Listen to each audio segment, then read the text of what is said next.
Good afternoon, everyone, and welcome to the ODOT 5310 application workshop from the Office of Transit. My name is Mike Fitch with the Ohio LTAP Center, and we appreciate your participation in this training. As we get started, please take a moment to locate the questions box in the GoToWebinar panel. During the course presentation, please use the questions box to send in any questions you might have, and I'll be dispatching those periodically to the instructors. Please note also that the handout section of your GoToWebinar panel includes PDF copies of the course presentations for reference. With that, we will go ahead and turn things over to Kiera Branch with the Office of Transit. Hello, Kiera. Hey everyone, and thank you, Mike. Again, my name is Kiera Branch, 5310 Program Coordinator within the Office of Transit, and welcome to the calendar year 2022 ODOT 5310 application workshop. This workshop is geared towards counties and applicants that will be submitting applications in regions 2 and 9. So I did want to bring that to your attention. And before we get started, I wanted to start out with an afternoon brain starter. I do have 2 questions for you, just to kind of get your brain working. There will be a lot of information that we will cover in today's presentation. So if you wouldn't mind going to www.menti.com and putting in this code here, I'll leave this up a little bit before I change the screen, just to ensure that everyone has the code. Then I'll actually go over to the brain starter. So I just wanted to ask a few questions. How are you feeling today? And if you have any plans for this weekend?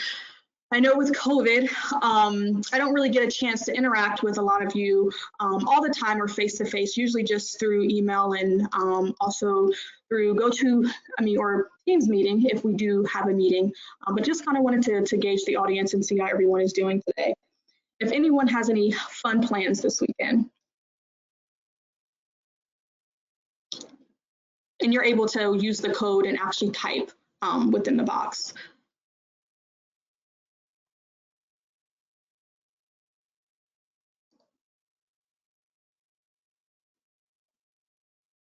Someone said date night with their spouse.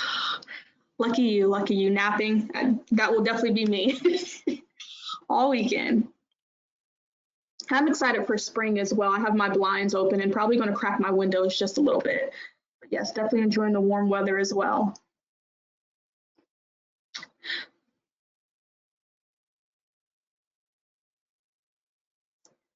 See a few date nights in here. First day of spring, cooking on the grill. That sounds like a great idea. Outdoor work around the yard. Alrighty, so I'm going to actually scroll to the next question as well. 1 second. Let's see if we. Oh. What are you drinking this afternoon? Coffee, water, tea? It's Friday, so that answers that. Okay. Got a few water. Yeah, this afternoon I have some water as well. So everyone's healthy, drinking water, staying hydrated. I like to hear that as well. Alrighty, so let's go ahead and thank you for participating in that and get started with the presentation. So during this presentation, I'm going to be discussing a few agenda items, including the overview and purpose of the program. I do have some test your knowledge questions throughout the presentation, just to gauge how participants are retaining the information that is provided within the presentation.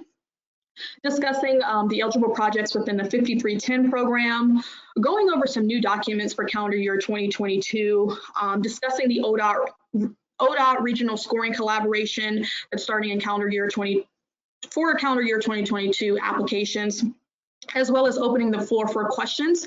I do want to inform you that I will take all questions at the end.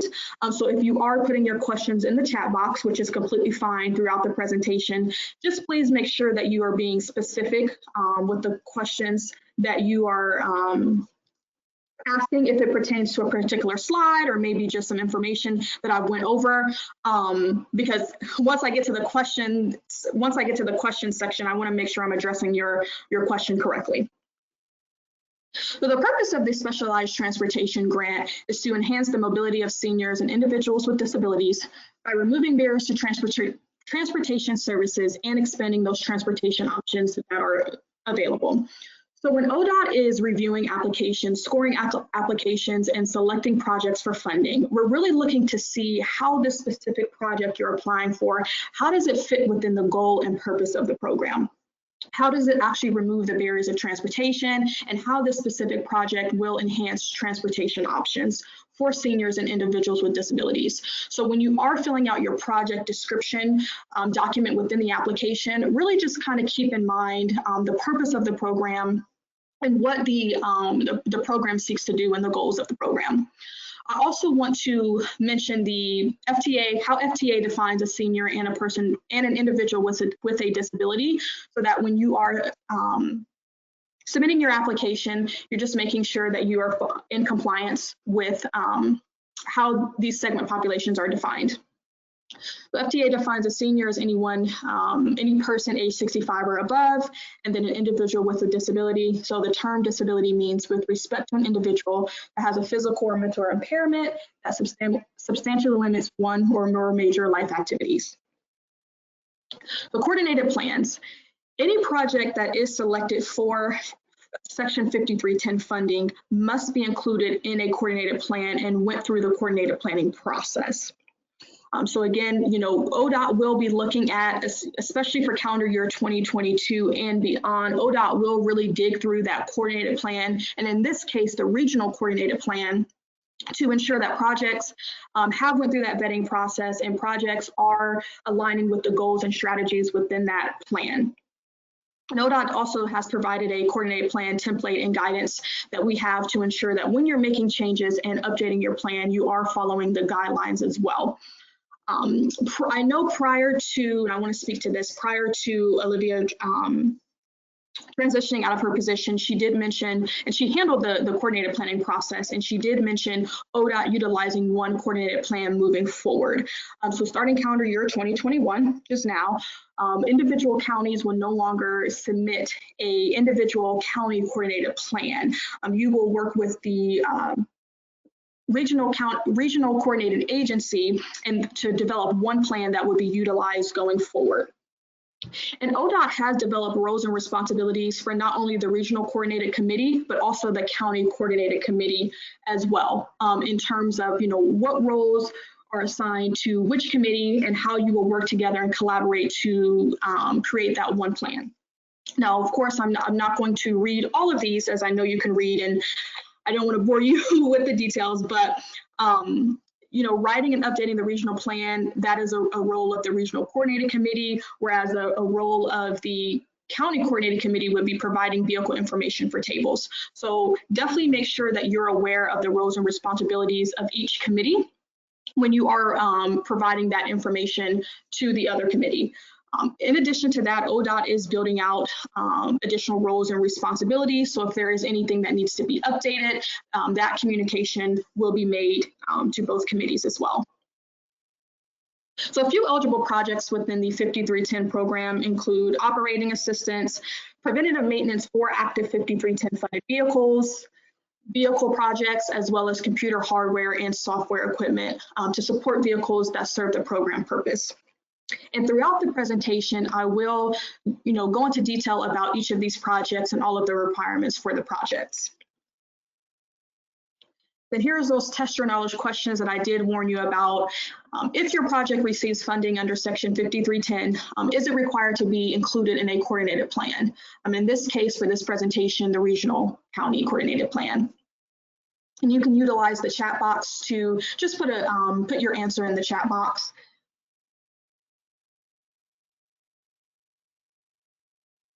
Okay, and Kiara, 2 people have said yes. Okay, great. Yes, so FTA does require that all Section 5310 projects be included in a coordinated plan. And then who in your area should you reach out to if you are seeking participation in a coordinated plan? And this is more so specifically for the regions.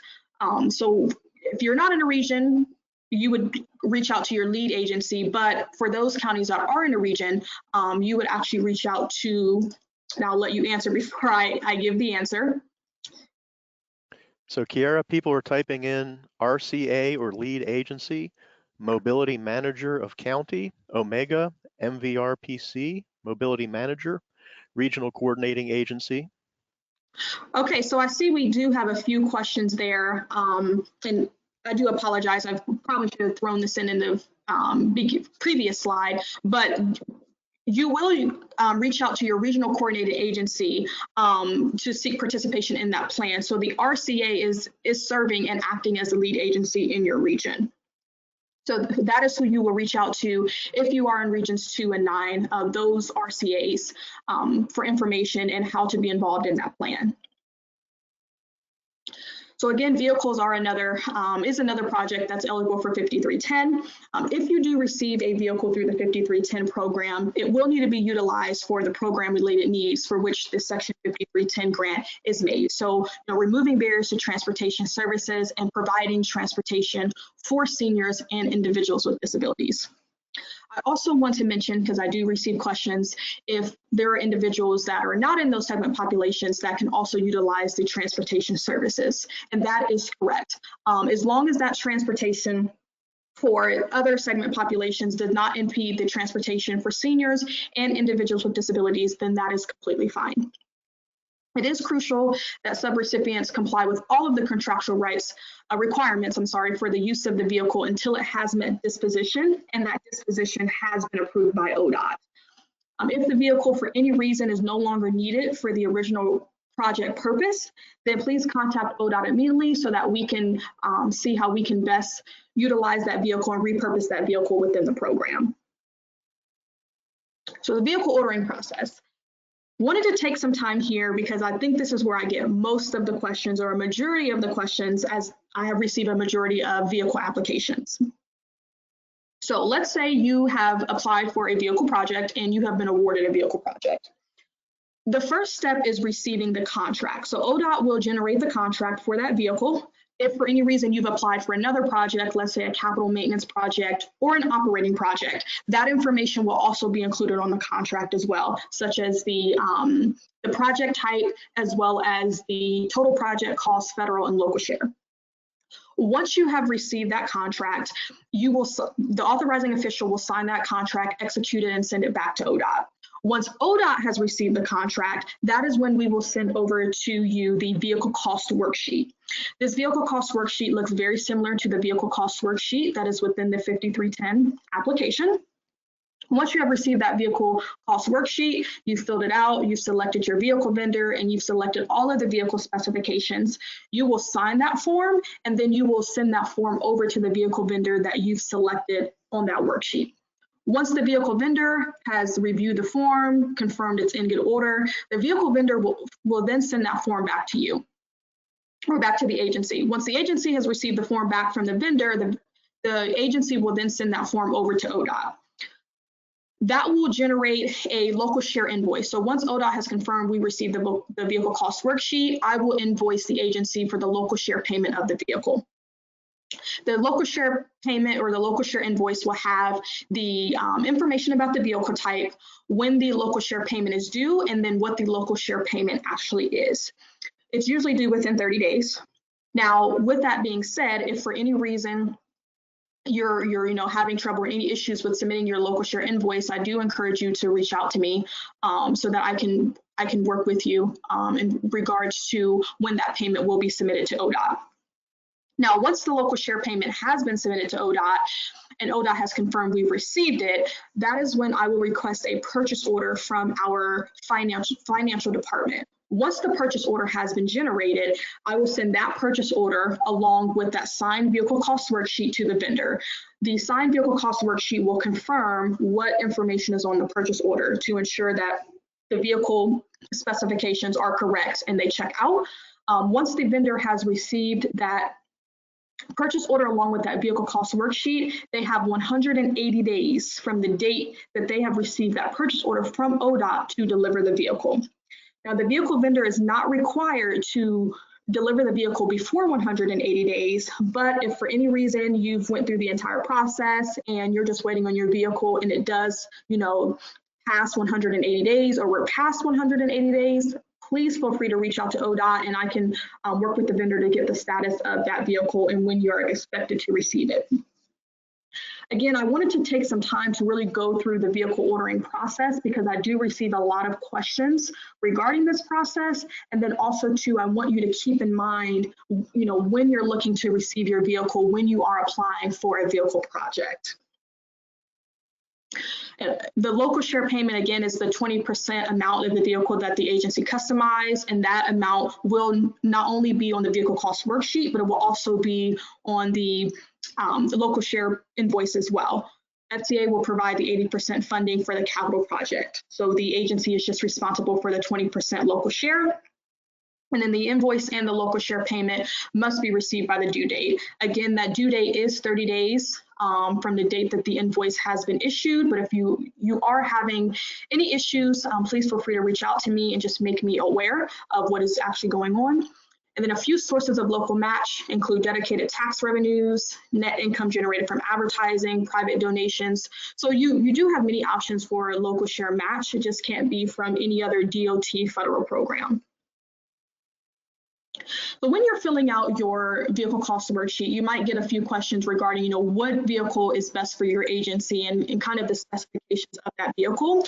So ODOT does have a vehicle selection guide, which has a table of contents as well as information regarding each specific vehicle, such as an AV, which is an accessible van, as well as a floor plan. So when you're deciding or thinking about what the inside of the vehicle will look like and how this will best fit your agency, there is information within the vehicle selection guide that has that information for you, as well as images of optional equipment. So when you're filling out the vehicle cost worksheet and you're taking a look at, hey, I can add this specification or I can remove this, but I'm not really sure what this looks like, or I've never heard of this before. There's pictures here that you can take a look at that will just kind of give you a broader overview of what can be added and removed from the vehicle. Now, if you are a vehicle recipient or thinking to be a vehicle recipient, subrecipient, there are ODOT vehicle reporting requirements. So ODOT subrecipients are required to report on their 5310 funded vehicles semi-annually, so twice a year. We have a report period 1 and report period 2. So report period 1 is due July 30th and report period 2 is due January 31st.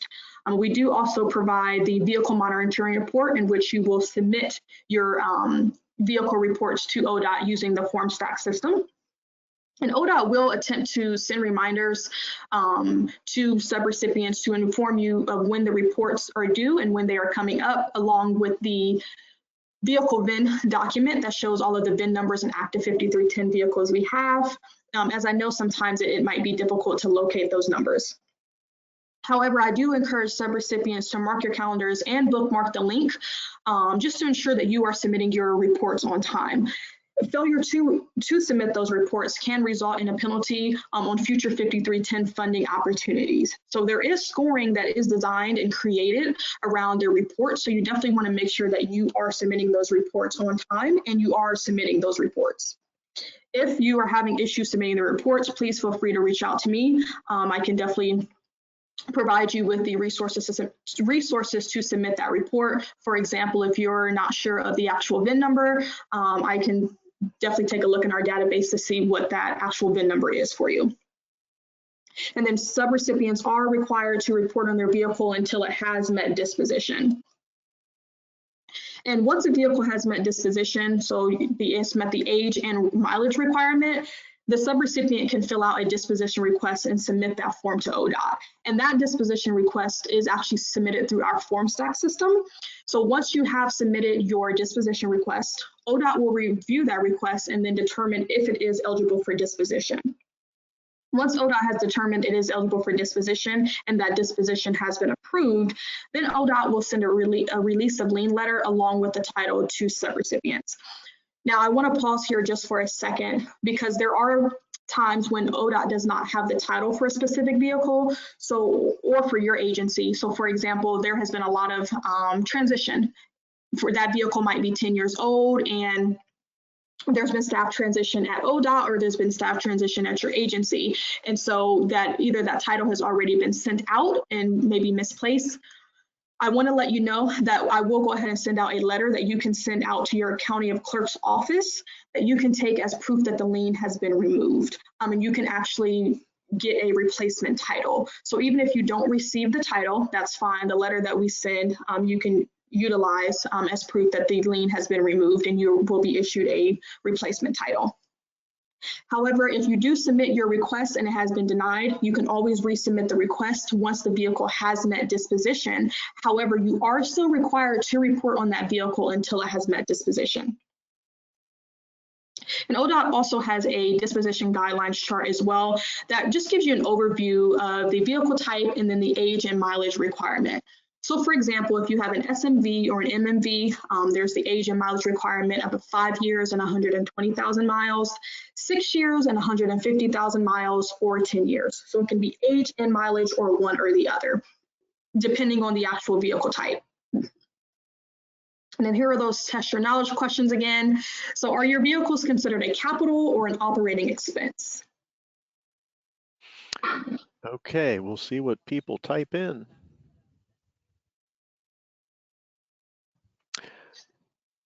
Someone typed in capital, and then several more say capital.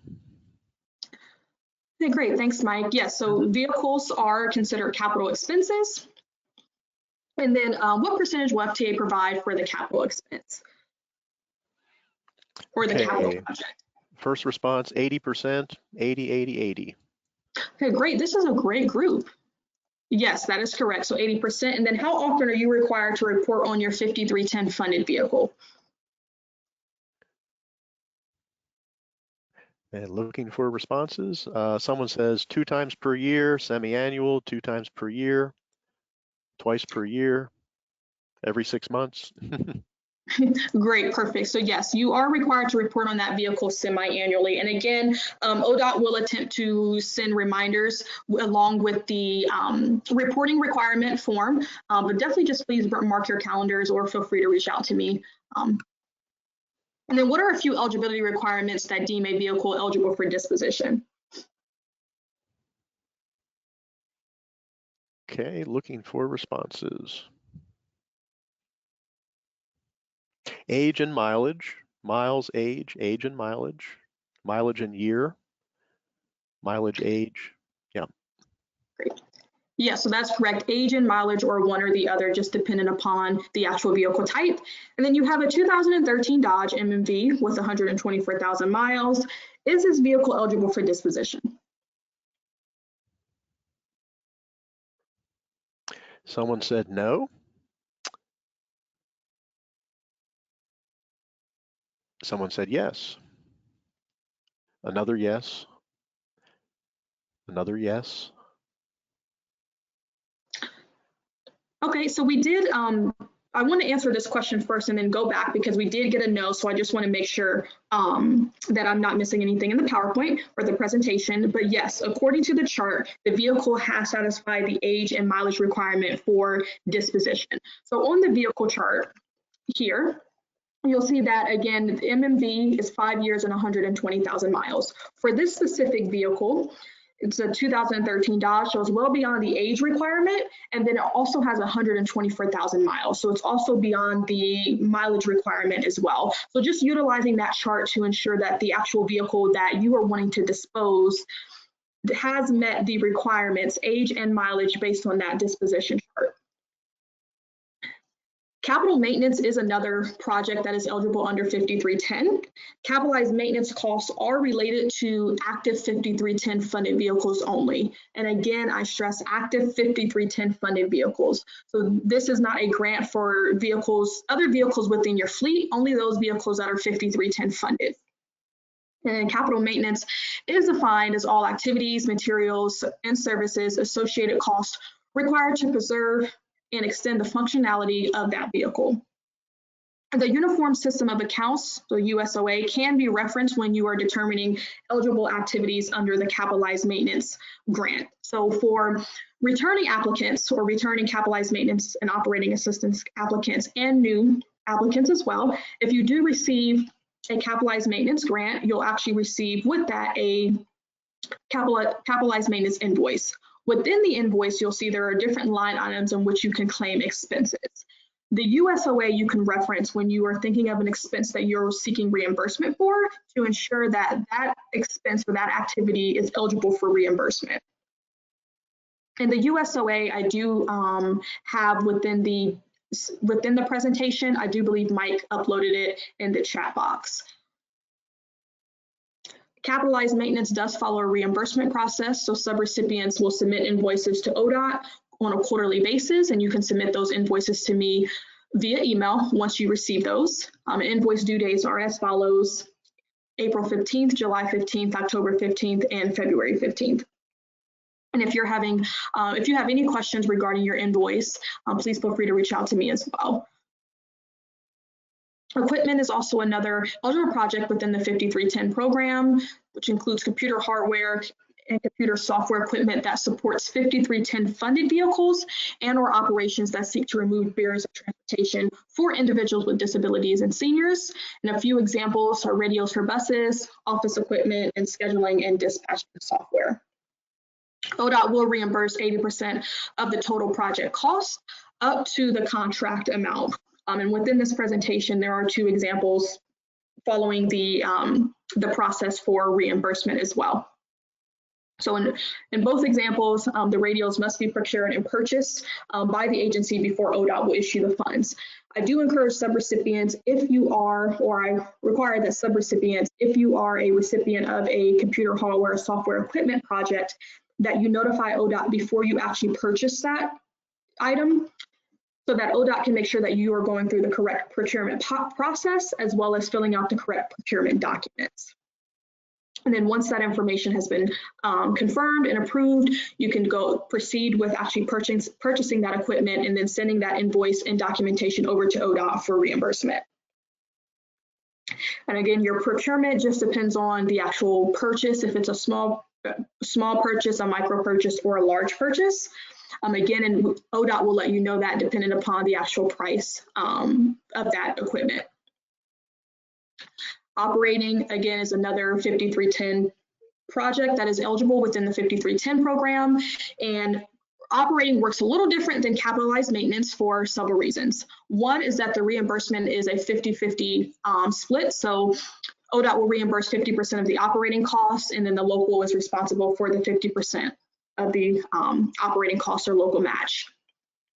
In addition to that, if you remember with a capitalized maintenance grant, it's just for your active 5310 funded vehicles. So only those vehicles that are funded through 5310.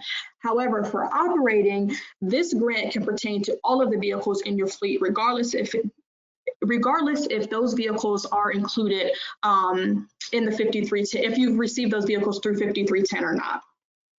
And operating expenses are those costs necessary to operate and manage transportation services. So your driver salaries, fuel, and then items having a useful life of less than 1 year. With an operating grant, in order to be eligible, operating recipients must provide open door service to receive operating assistance. So here are just a few questions to keep in mind when you are seeking operating assistance. So does your agency provide transportation to and from your facility? Do you only provide transportation to a particular clientele, or can anyone in your service area, whether it be based on age, disability, or other, request transportation through your agency? And I wanted to bring attention to question 2. So let's say you're thinking about this and thinking about this grant and you answer yes to question 2. Well, that would mean that your agency is closed door because you only provide the service to a particular clientele. So this person would just, be a part of a specific group, or maybe a specific club or a specific church. So if this transportation or this grant can only be utilized by those individuals of a particular clientele, then that makes your agency closed door and you're ineligible for operating assistance. However, if anyone in your service area, whether it be based on age, disability, or other, can request transportation, then your agency would be open door. Operating reimbursements follows the same process as capitalized maintenance. Subrecipients will submit their invoices to ODOT on a quarterly basis. Invoices are submitted via email to the program coordinator, so you'll actually send those invoices to me. Invoices will follow the same due date as well as capitalized maintenance, due April 15th, July 15th, October 15th, and February 15th. So here's those test your knowledge questions again. Are invoices for operating reimbursement submitted on a monthly, quarterly, or annual basis? Okay, the questions box is open for comments. First response, quarterly. Two more say quarterly. Yep, additional say Yes. quarterly. Okay, yep, so those are submitted on a quarterly basis, and then will ODOT reimburse 80% of the final total project cost or for the total project cost up to the contract amount. And this is in reference to the computer hardware and software equipment grant. First response says 80%.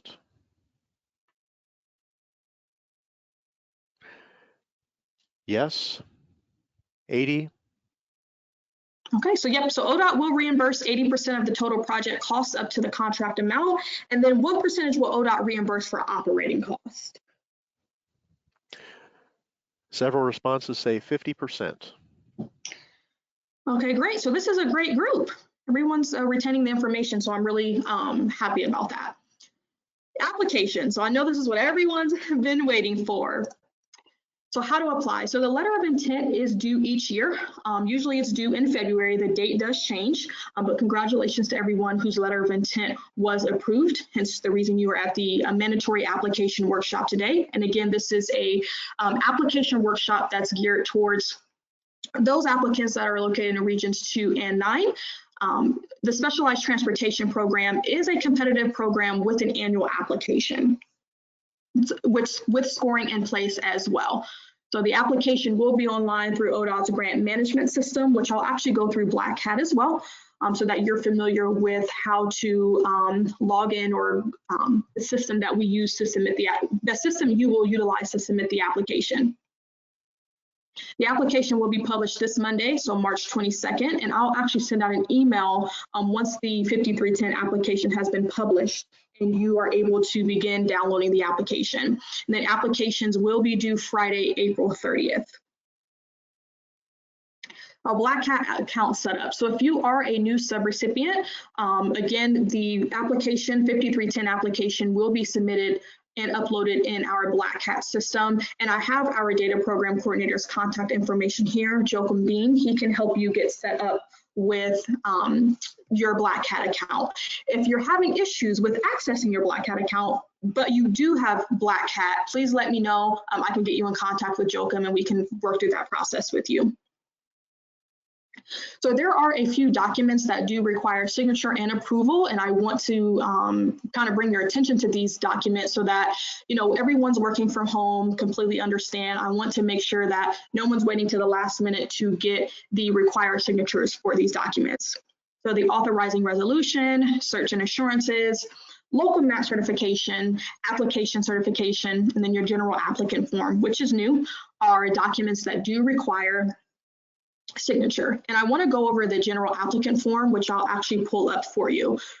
But what Office of Transit has noticed in ODOT is that there are several agencies that might apply for 5310 program, and you might apply for mobility management or 5339. And so instead of having you go to all of those federal programs and put in the same general applicant information, such as, you know, what you're applying for, agency name, service area, instead of, you know, just duplication of having to submit all of these documents in different places, we're now just utilizing one general applicant form that you will actually submit through FormStack. And then once that form has been submitted, we have within the application a general applicant certification form. And that form you will actually sign and upload to all of the federal programs or federal applications for which you're applying. And I'll go through that form so that you have a little bit of information of what that looks like. Okay, general. Alrighty, so here is the general applicant form. And again, this is the form that will be utilized across and is the same for all federal programs. And there's logic that's also built into this form as well, depending upon the actual program that you select, which is drop down, as well as, you know, the projects for which you're applying for. We ask questions regarding your applicant information. So, you know, has this organization received ODOT funding before? Legal name for the organization, department name, division name. You'll notice within this form that not every question has an asterisk, and that's because not every question is applicable to your agency. So for example, legal name, that's information that we need, but not every agency has a doing business as name, as well as your business address, counties that are being served, your agency type, primary county of service, your EIN and TIN number, as well as your DUNS number, and then your SAM code.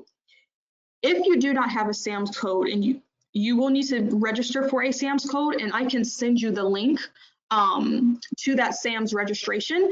I do want to inform you that it does not cost to register for SAM. So if you're going in and you're typing sam.com or however you log in and you're getting a message that you need to pay, that is the wrong website. So definitely reach out to me so I can make sure you have the correct link.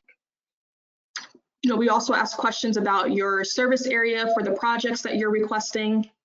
Asking questions about your segment population. Who are you serving? Is it low-income individuals, individuals with disabilities, seniors?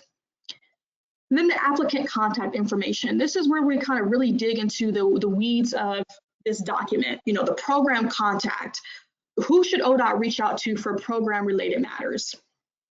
Who should ODOT reach out to for business-related matters, as well as financial-related matters? So we do ask these questions within the document. So please make sure that you are filling out this information correctly. I do know that within the 5311 and 5339 webinar, there was a question regarding, hey, if I'm an agency that's filling out this document and I'm applying for 5310 and 5339, but I have a different, program contact for those two agencies or those two programs, is there a section in here that I can add that? And yes, from my understanding, we have updated this form to reflect that information. Then you also have the option, just in case that information is the same, as well as entering your authorizing officials information. So ODOT will be reviewing authorizing resolutions to ensure that the language within the authorizing resolution is clear. So I definitely want to, encourage you to make sure you are reviewing that authorizing resolution and you're aware of what it's actually saying. For example, your authorizing resolution states that the authorized official is the one to send financial documents to ODOT, and then you send over the invoice, the capital maintenance or the operating invoice. That is going to cause an issue because the authorizing resolution has language explaining who is actually going to be providing this information. So just being aware of what the authorizing resolution is saying.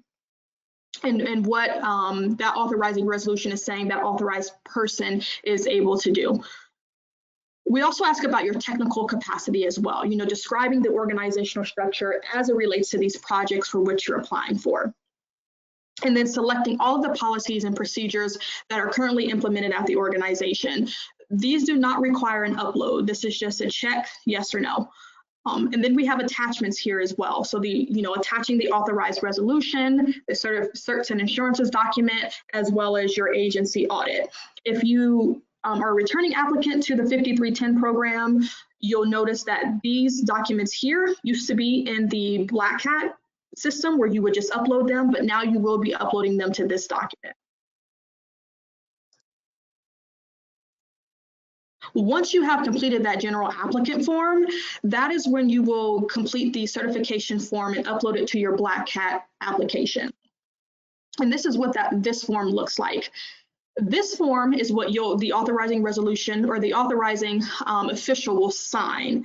This form is the form that you will submit for all of the federal programs. So if you apply for 5310 as well as mobility management, you will upload this document to your mobility management application and to your 5310 application. The general applicant certification form and form stack is the only document you will need to complete once. However, this document here is what you will need to download, sign, and then submit back for all of the federal programs for which you're applying for.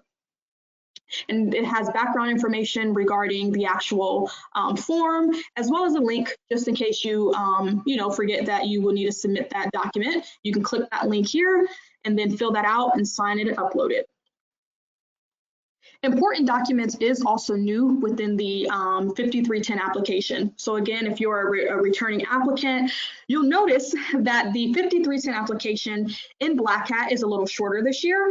That is because there are several documents that are being moved and going to be reviewed by other departments. So for example, your preventative maintenance plan, along with your Title VI documentation and your procurement policy. These are documents that you submit every year, and they really don't change from year to year unless there are just small minor updates that you need to make, if any. So our compliance department will actually be reviewing these documents.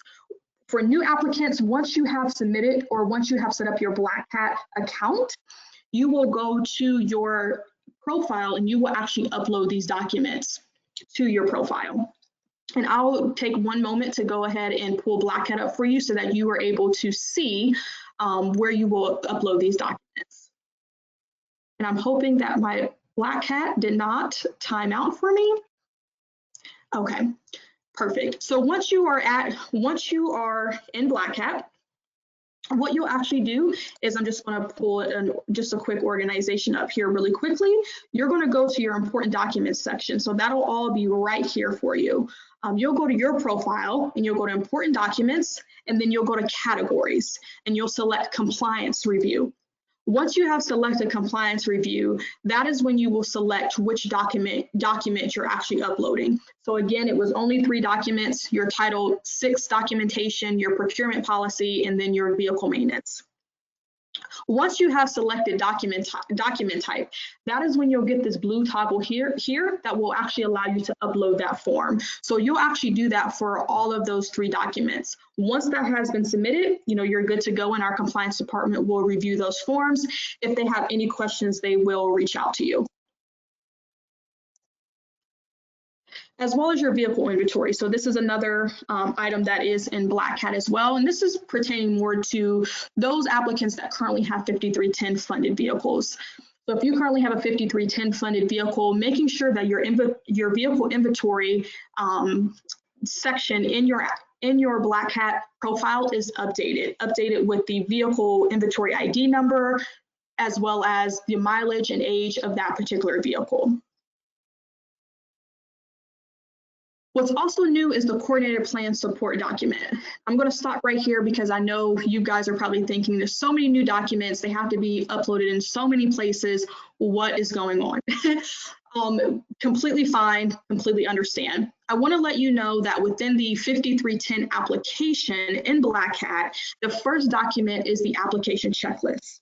The application checklist has been built out to reflect all of the new documents that are required, as well as what BLACKCAT looks like. So when you are taking a look at that application checklist, as well as filling out your 5310 application, you can check off, okay, this has been uploaded, it has been uploaded in the correct place. The application checklist also references the document and where it needs to be uploaded. So for example, it'll say preventative maintenance. Applicant has uploaded preventative maintenance to the important documents section in BLACKCAT. Each document will reference if it needs to be uploaded in a different place. For this year, the coordinated plan support document is also new, and it is not or no longer updated in BLACKCAT, and it will be submitted through the form stack system. And it's a support document to the coordinated plan.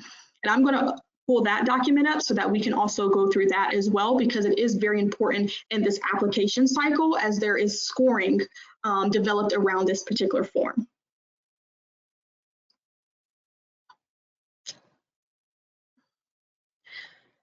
Alrighty, so the coordinated plan support document is a support document to that coordinated plan. So again, ODOT is really going to be taking a deep dive into that regional county coordinated plan to ensure that projects are seeking to address the goals and strategies and unmet transportation needs within that particular plan.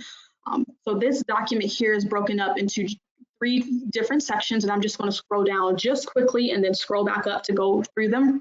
The general information section, as well as participation and coordination efforts, and then community impact.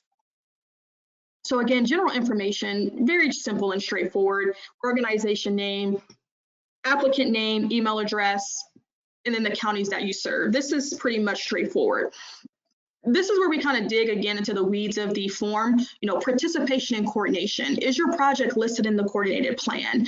And logic is built within these questions as well. If it's listed in the coordinated plan, or regional county coordinated plan, it has to, because it's an FTA requirement.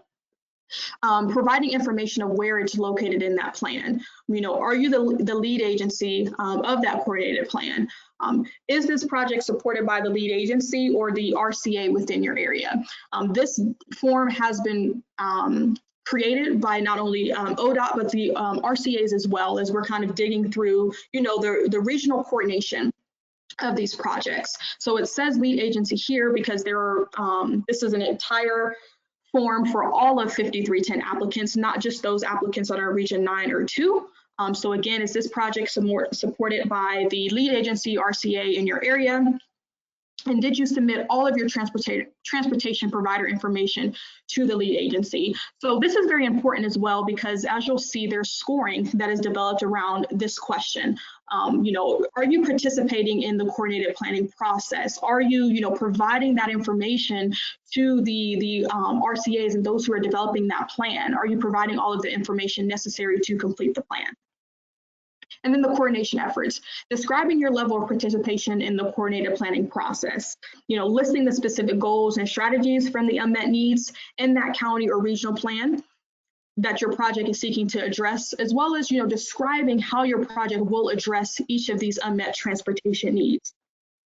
And then we're looking at the community impact of this specific project. Is there more than one agency that is partnering on this project? And then what will that impact be on your county or your region? And then, will this project expand current transportation access in your community? And these questions are yes and no questions. If it's yes, then we definitely ask you to explain, and it's required to explain how this will expand the current transportation access in your community. And then will this project expand beyond the current service areas and provide extended additional service hours? Will individuals other than seniors and persons with disabilities benefit from this project? So will there be, low-income individuals that will benefit from this project, or other segment of populations that will benefit other than seniors and individuals with disabilities? And then will this project, so the project for which you're applying for, will it address community and regional needs that go above and beyond what's actually listed in the coordinated plan?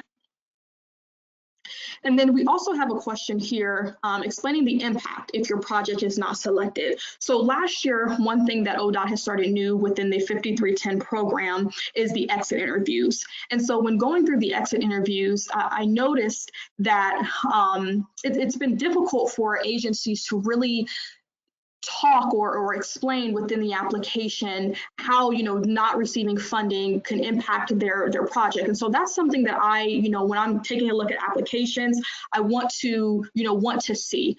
So that question is here as well, and definitely within your project description, being as detailed as possible about your project and what it's seeking to do, and how it will benefit the county and that region. So once that document has been submitted, that is when you will complete the coordinated plan support form, certification form. So this form is project specific, meaning you will need to submit it for each project being requested. So a step back, the coordinated plan support document, you will need to submit that document for each project for which you're applying for. So if you're applying for 5310 operating, 5310 vehicle project, 5310 capitalized maintenance, that coordinated plan support form will need to be submitted multiple times for those different, or it will need to be submitted for those different projects for which you're applying for. In your BLACKCAT application, the coordinated plan certification form will need to be signed, and then you will just list all of those projects. This is just one document, one upload to your application. And again, I know there are several, moving parts of the application, and there are several things that are new. I really would encourage you to rely on that application checklist, because it has been built out to capture all of this information. And it is in the 5310 application system. So again, the coordinated plan support document. submitted through FormStack, and it does have 3 focus areas, which include participation and coordination, community impact, and coordination efforts. So ODOT has really worked with our RCAs, again, this is a pilot, regarding the project selections and how projects will be selected for the regions and how projects have participated and agencies have participated in coordination, how these specific projects, will benefit and impact the community, as well as coordination efforts. So there is scoring around these areas, in which I'll go through that, but these are, the focus areas that will be looked at within that coordinated plan support document. So you definitely want to be as detailed as possible within that document when you're filling it out. So I wanted to talk a little bit about the ODOT regional collaboration, as I know this is many moving parts. So ODOT has worked with our regional coordinating agencies, Regions 9 and 2, to develop, again, that coordinated plan support document. So ODOT has been shifting their focus to regional coordination and how, we're really taking a look at the coordinated plan support document and how projects are really, benefiting the region and the community. So this year, calendar year 2022, calendar year 2022 projects, the regional coordinating agency will be scoring and recommending those projects utilizing ODOT's scoring rubric, and then providing those project scores and recommendations to ODOT. ODOT will also score all 5310 applications as well, and selecting those projects for funding. So I want you to be aware that, the regional coordinating agency will be, providing those recommendations to ODOT, but ODOT will be the ultimate decision maker for those projects and selecting those projects for funding. But it's also important to note that the 5310 scoring metrics and really how it works is it's a competitive program, and so the RCAs are stepping in, and is really beneficial, because even if your project may not score well, and this is what I've also noticed again within the exit interviews, is that my project didn't score really well, but it's very beneficial within the community. I mean, it's really going to make an impact. So the RCAs are really there and assisting and benefiting ODOT with providing us that information of what's going on in the regions and how these projects are really going to benefit the regions as well. So please definitely keep that in mind. But again, ODOT will be selecting those projects for funding and be the ultimate decision maker in those projects.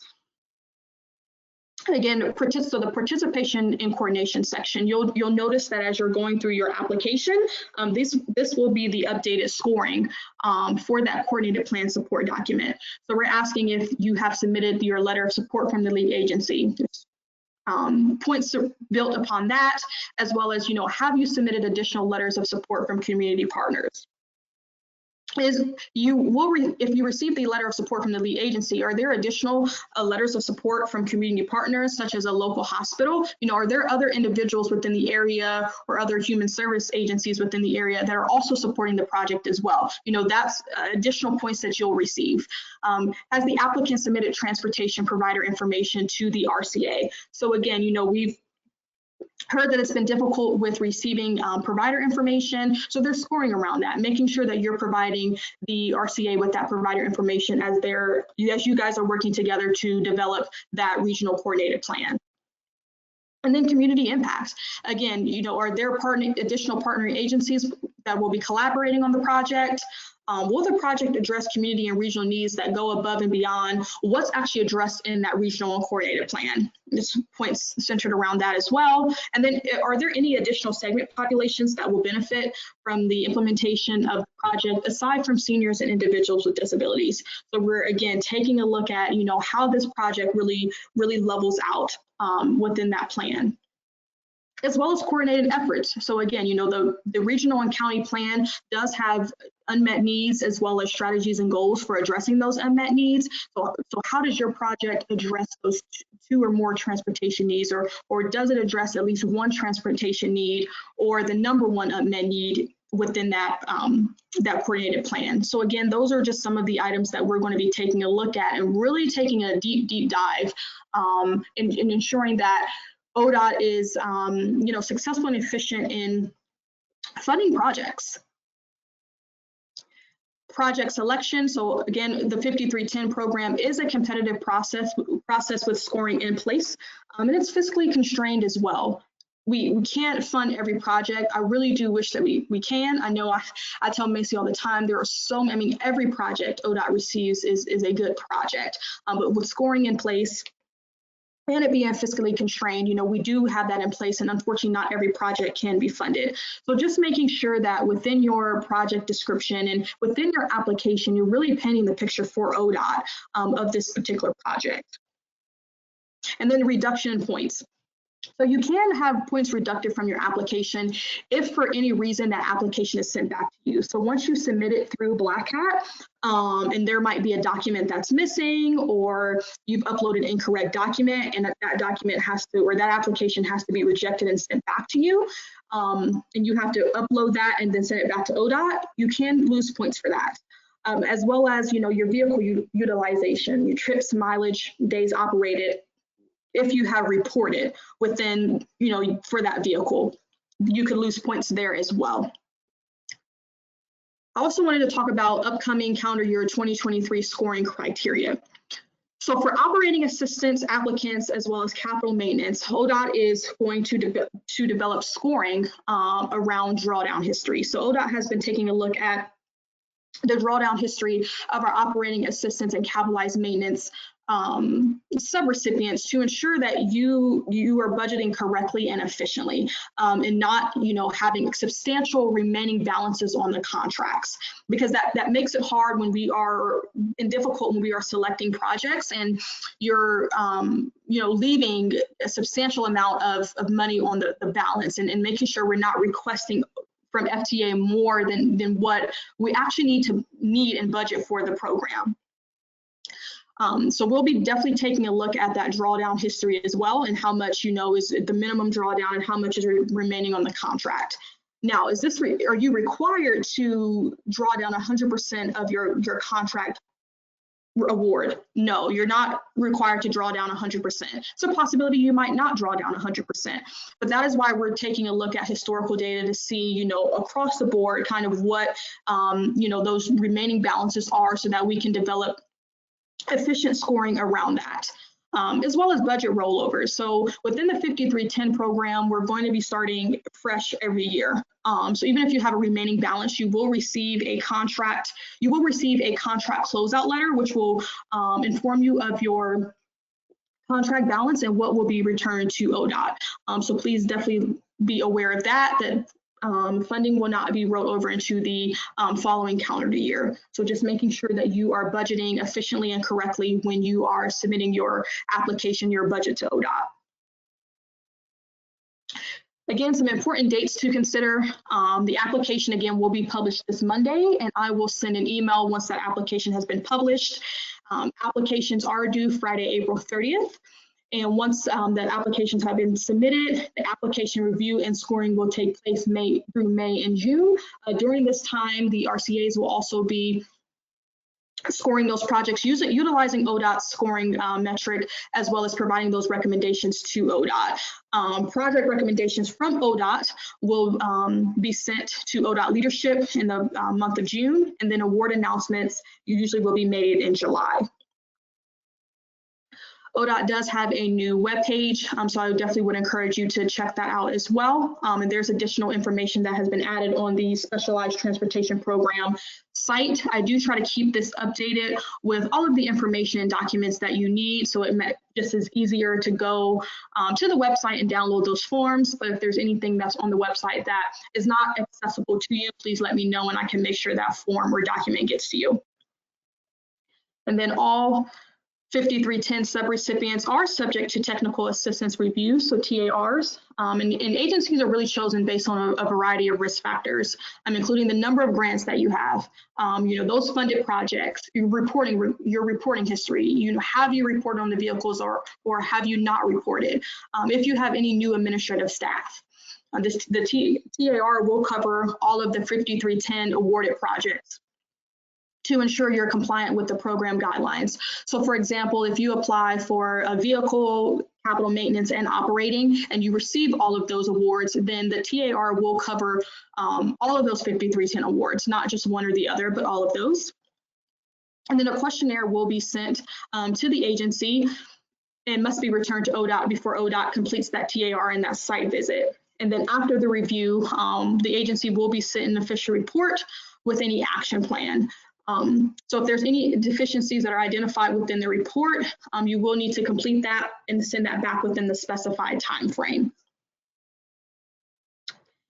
And before we actually move on to questions, I want to bring up the BLACKCAT system, because I want to show everyone that is on the presentation today what BLACKCAT will look like and kind of get you a little comfortable with what you'll see on your end. It might, I will warn you, look a little different on my end, but everything is pretty much the same. So let's say that you are in BLACKCAT. Let's go to just go to the applications. Let's say you're in BLACKCAT, and just want to pull up a quick application here. Let's say you're in BLACKCAT, and this is what you'll see on your end. You'll see all of these here. This is another application, but you'll see that all of these check marks here until application certification. These check marks here will be grayed out. All of the rest of the check marks will be blue. So those documents that are required for all applicants will be gray, and you will not be able to proceed with your application until you have uploaded all of the documents. Now, the blue check marks means that these are documents that do not pertain to each applicant. It only pertains to those applicants that are applying for specific projects. So for example, if you're applying for a vehicle project, you will not need to submit the budget narrative for the operating project narrative, because you're submitting an application for a vehicle project, vice versa for an operating project. So depending on the actual project you're applying for would depend on the actual documents that you upload.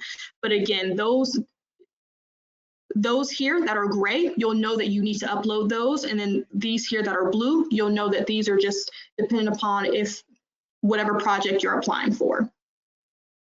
I also want to pull up just a vehicle cost worksheet for you and mention that the vehicle cost worksheets here are just estimates for ODOT and our budgeting purposes. Please do not send these vehicle cost worksheets to the vehicle vendor, because these are not the vehicle cost worksheets we will use to order the vehicles. They do look very similar, yes, but there are price increases that are instituted throughout the year. So please make sure that you are waiting for that contract and then the vehicle cost worksheet to come directly from me before you send that over to the vendor. Now, it is completely fine if you're filling out, excuse me, a vehicle cost worksheet and you have a question about a specification or an item on the vehicle cost worksheet. That's completely fine to send over to the vendor and ask questions. But this is not, again, something that you will send to the vendor to have signed and actually begin the process of ordering that vehicle. Now, if you are a vehicle applicant, and apologize, if you are a vehicle applicant, I want to go to open up a vehicle information sheet so I can show you just a few things.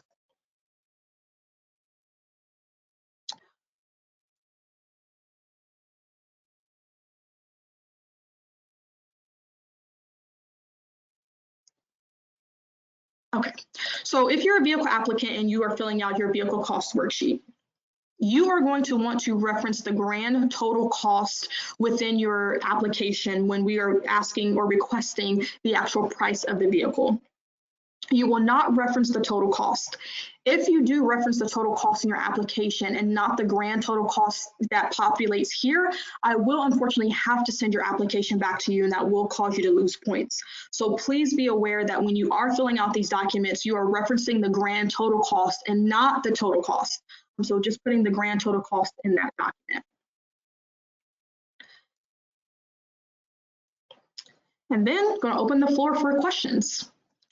And I think we do have some questions in the chat box. Yes, thanks, Kiera. Kiera, we have 7 or 8 questions in the chat box. Okay, so questions. Will calendar year 2021 contracts and 5310 grant award details be provided so that we can determine what we need to apply for in the calendar year 2022 application. Yes, so I have received several emails and phone calls regarding calendar year 2021 applications, or I'm sorry, 2021 awards and contracts. I want to first start off by saying thank you to all of the awardees for calendar year 2021. I really do appreciate your patience. With receiving a new grant, there are a few internal processes that I have to go through, which are more lengthy processes. So that is what is kind of pushing out that deadline for, or pushing out that grant.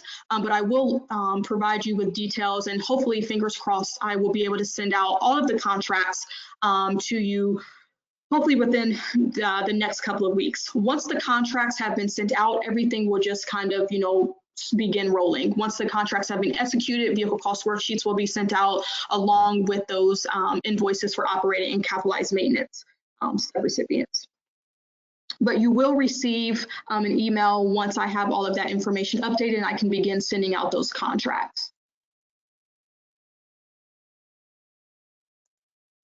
Can CARES Act funds be used for vehicle match? For that, I might need to check on that for you unless Macy Moore is on the call. I'm here. Okay. No, you cannot. Okay, you cannot use FTA grant funds to match other FTA grant funds.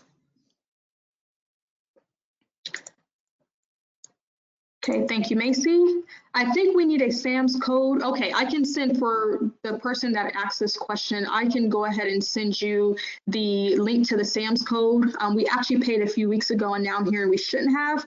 I need to take a look into that for you because you shouldn't have paid for SAMS. That might be a reimbursement that you have to do. I can do some research and see how that might happen. I've not experienced anyone applying for SAMS and paying and then having to go back through. So I'll have to look into that for you. Is my SAMS code same as the one last year? Yes, your SAMS code does not change. And you can utilize the link to the SAMS code, so that the link to the SAMS code, so that you can verify what your code is before you apply for or fill out that general applicant form. Is the checklist found in BLACKCAT or FormStack? The checklist is actually found in BLACKCAT. So when you do go ahead and open up the 5310 application, the first document is the application checklist. It says number 1, an application checklist. And I would encourage you that when you are filling out those documents for the 5310 application, just make sure that you have the application checklist next to you and you're checking off those boxes as you're going through. That will really keep you updated and kind of keep you organized when you're applying for the 5310 program. Someone said, what if we are the lead agency? You might have to provide me with some more clarification because I'm not sure what you mean. But that question is in the coordinated plan support document. It actually asks you if you are the lead agency, so that you can put that information there. If the county coordinated plan is already complete, how does my organization get added to it? You will want to reach out to the RCA, either if you're in region 9 or 2, to make sure you're added to that plan, but also to you don't have to be specifically added to the plan, but you want to make sure that your project is addressing the goals and strategies within that plan, because that's what we will be looking for. I am told that only the lead agency is able to provide a letter of support. That has changed. So the lead agency in this case, for this particular presentation, again, it is geared towards those counties that are in regions 9 and 2. It will be the RCA that will provide you with the letter of support. And someone said, for the letter of support from the lead agency, you please provide additional clarification on that question.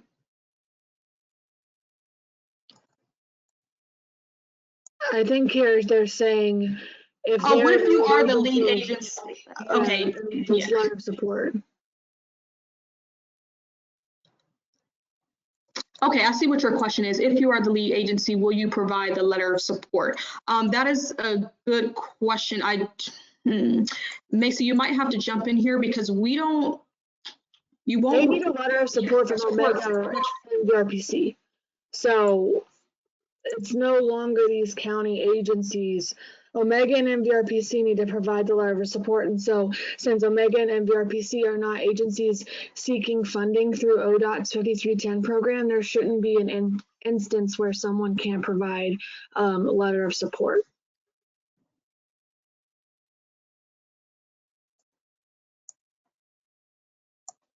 Thank you, Macy. And I don't see that there are any other questions here. But again, what Macy has mentioned, the RCA is the lead agency, either Omega and MVRPC. This is, individual counties are not, the lead agency is not the mobility managers. It will be the RCA, so either Omega and MVRPC.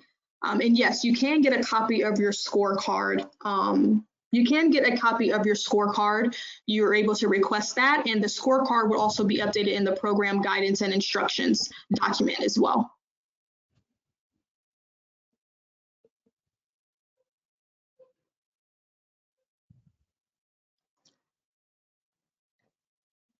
And I don't see any more questions that are coming through, but I want to thank everyone this afternoon for participating in the 5310 application workshop webinar. If you have any additional questions, my contact information is on the screen, so definitely please feel free to reach out to me. Thanks, Kiera and Macy, and thanks again, everyone, for your participation today.